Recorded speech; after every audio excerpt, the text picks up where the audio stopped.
Okay, so we got all of our counter bores done.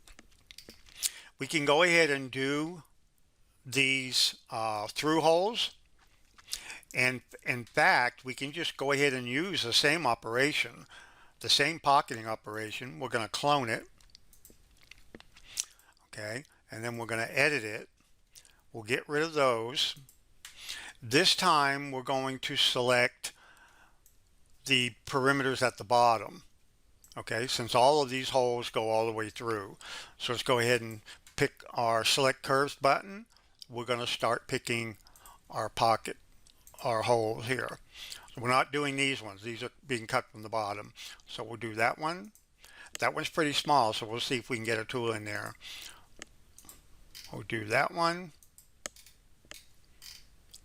that one, that one, that one, that one, that one. Okay. Okay, so we got all of our holes selected. For the tool, I think we can go ahead and use a 1/4 inch. Let's go ahead and analyze what the diameter of this hole is. Analyze diameter, 257. That should work. That should work. We'll see. And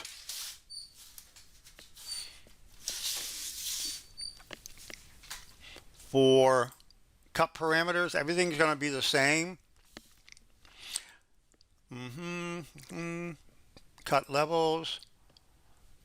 Okay, we want to change the cut level. So we're at the bottom for the geometry, and then for our cut depth, we want to go and use the highest pocket now, okay, to start calculating.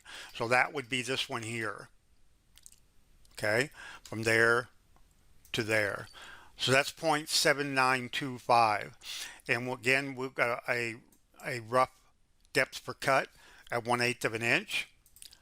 We're going to use a path entry, which is going to be a helical ramp. Okay, it's going to be at each cut level. We're going to fit arcs. And we're going to do sorting here. Let's do a minimum distance sort. Okay, let's see what that looks like. Okay, so we got those pockets.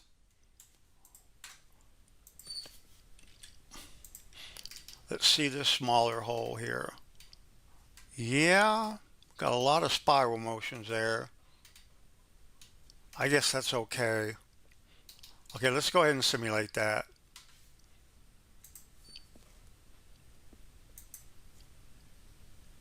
So it's doing a spiral helical entry at each cut level. So it's doing cut level, retracting, radial entry, cut level, retracting. We're doing that at each cut level. If you don't like that, obviously you can just uncheck that box to do the entry next to each cut level, and it'll just do one spiral entry on the first cut level and then just drop.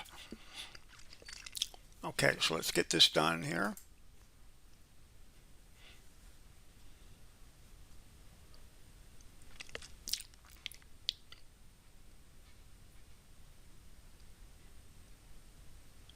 All right, there we go. Let's turn the toolpath off.